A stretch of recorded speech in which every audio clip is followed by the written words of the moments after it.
সামনের দিনগুলোতে আমরা কম বেশি তো আসলে এই খবরগুলো আসছেই যে তেলের দাম বাড়বে, সামনে সারের সংকট হতে পারে। সেই সব কিছু মাথায় রেখে আমরা সামনের দিনগুলোতে এই পরিস্থিতি মোকাবেলা করবার জন্য কি ধরনের পরিকল্পনা আসলে দেখতে পাবো সরকারের পক্ষ থেকে?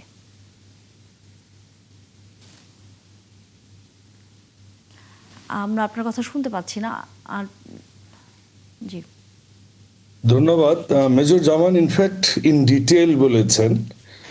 যেমন উনি ওই যখন কাতারের প্রতি অবরোধ হলো, বিষয়টা হচ্ছে আমি মধ্যপ্রাচ্যে আমার থাকবার অভিজ্ঞতা হয়েছিল। 5 বছর আমি ছিলাম, দুবাই বেস ছিলাম যখন জব করতাম। তো সেখানে আমি একটা জিনিস দেখেছি, যখন ওই আপনার উপসাগরীয় কান্ট্রিগুলো যখন সৌদি আরব কিছু বলেন, তখন ওই আপনার কুয়েত, বাহরাইন, ইউএই মানে সংযুক্ত আরব আমিরাত, এরা একসাথে একটা ইয়েস বলে বসে। আর ওমান কি করে, ওমান সবসময় একটু নিউট্রাল থাকবার চেষ্টা করে। এই যে আজকে মধ্যপ্রাচ্যের এই ঘটনাটা, আমি অত নিরাপত্তা বিশ্লেষক না, অভিজ্ঞতা থেকে আমি যেটা দেখেছি, তারা সবসময়ই একটা ইসরায়েলপন্থী পলিসির মধ্যেই থেকেছেন, মানে আমেরিকান পন্থী পলিসির মধ্যেই থেকেছেন। এটাই বোধহয় মধ্যপ্রাচ্যে একটা ইস্যুর সবচেয়ে বড় মানে অনুঘটক আমি মনে করব। দ্বিতীয় যে বিষয়টা, সেটা হচ্ছে যে সারা বিশ্বে মুসলমানদের একটা বিষয়, যে বিষয়গুলো এখনো সেটেল হয়ে হয়নি, অমীমাংসিত অনেকগুলো বিষয় আছে। কারণ ওই দিন আমি একজনের বক্তব্য শুনছিলাম, ইউরোপিয়ান এক মুসলমানের। তো আসলে আমরা মুসলমান, আমরা মুসলমান, দ্যাটস সাইড। এখানে যে সুন্নি, শিয়া, এরপর আপনার পীর, জামাত, তবলিগ, হুজুর, কওমি, এই যে কাহিনীগুলো যে ঘটেছে, এবং সেখানে ওই ইমাম হাম্বলি, মালিকি, শাফি এবং হানাফি এর মধ্যে বিভাদ, এই যে জিনিসগুলো বিভিন্ন তরিকায় যে মুসলমানরা বিভক্ত, এর পেছনেও কোনো কোনো ক্ষেত্রে অনুঘটক হিসেবে আমার মনে হয় মধ্যপ্রাচ্যের বোল্ড অবস্থানটা আমরা কখনোই দেখিনি। এবং আলটিমেট কিন্তু যুদ্ধের এটাই একটা কারণ হয়ে দাঁড়ায়। এক, দুই, যে কথা বলেছেন যে ওই সময় খাদ্য সরবরাহটা যেভাবে আপনার তুরস্ক কাতারকে দিয়েছেন, আমি আমি যেহেতু ওখানে ছিলাম, আমার অনেক কলিগ আছেন, এবং আপনি জানেন বাংলাদেশের প্রচুর মানুষ মধ্যপ্রাচ্যে থাকে, আমার এলাকারও আছে। দু একজন ছোট ভাইকে ফোন দিলাম, কি অবস্থা, বলে না কিছু না, এভরিথিং ইজ ফাইন, দুবাইয়ের সবকিছু ভালো। আবার বাহরাইনে একজন বলছেন যে যে কোনো কিছু হতে পারে। তা আমি বললাম, how about the food chain, how the supply chain is going on?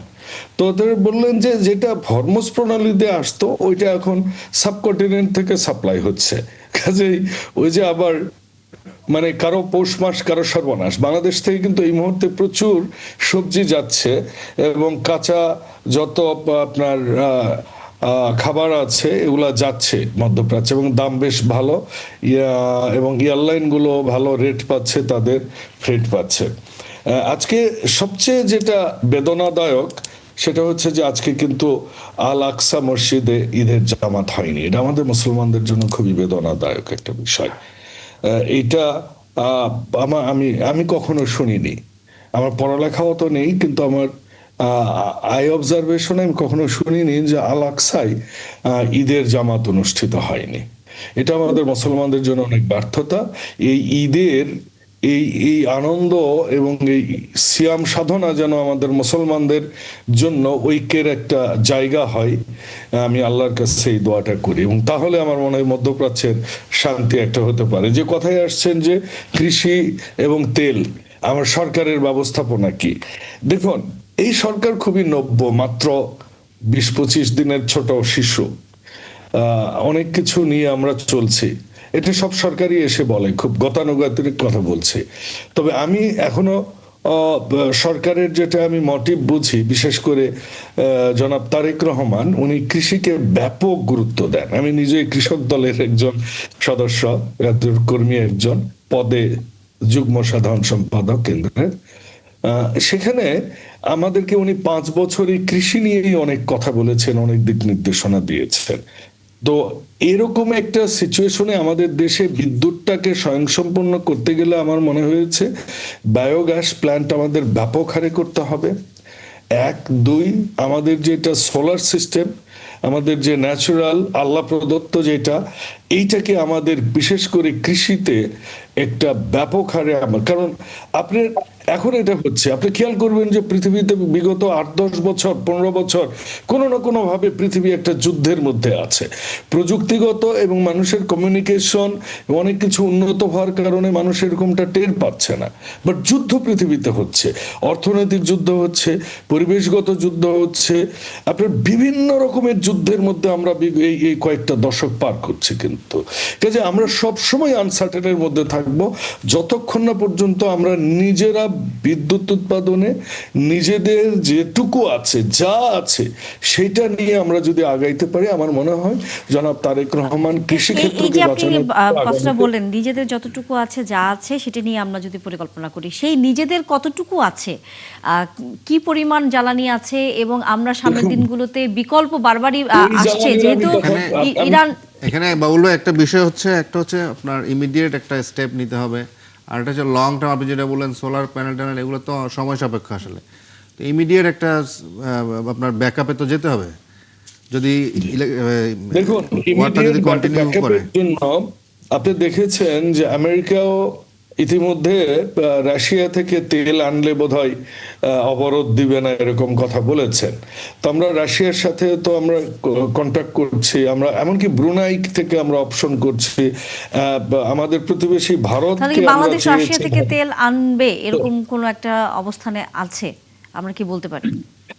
দেখুন যেটা ডোনাল্ড ট্রাম্প বলেছে, এটা যদি আমরা আরেকটু দেখতে হবে, আপনি জানেন রং এই ঈদ এগুলোর মধ্যে আমরা গেলাম, তো আমার মনে হয়েছে যে we have a plan and I think ইনশাল্লাহ, হ্যাঁ এর পাশাপাশি আমাদের অবশ্যই কৃচ্ছতা সাধন করতে হবে। আমাদের এত এসি হয়ে গেছে, প্রত্যেক ঘরে ঘরে এসি, প্রত্যেক অফিসে অফিসে এসি, আমাদের এই সংস্কৃতি থেকেও বের হতে হবে। সেটা তো অলরেডি Lavish life কিন্তু প্রধানমন্ত্রী আমাদের করে ফেলেছেন, প্রধানমন্ত্রী অলরেডি কৃচ্ছ্রতা আমরাও সাধন করছি, করেছেন। আমরাও চেষ্টা না, করছি। কিন্তু এখানে একটি বিষয়, আমরাও সেটা হচ্ছে গাড়ি বাদ সাধারণ দিয়ে মানুষের চার্জারে জীবনযাত্রা চলছি। আপনি পরিবর্তন তিনি আনতে এবার- বলছেন, কিন্তু সেখানে তার বিকল্প হিসেবে আপনি সাধারণ মানুষকে কি দিচ্ছেন? মানুষ কিন্তু সেটি তখন হচ্ছে যুক্ত করতে থাকে, কারণ নিশ্চয়ই আপনার মনে আছে যখন রাসায়নিক পদ্ধতি শুরু হলো এই তেলের বিষয়ে, মানুষ মারামারি করেছে, মানুষ মারা গেছে, কেউ মানেনি সরকারের নির্দেশনা।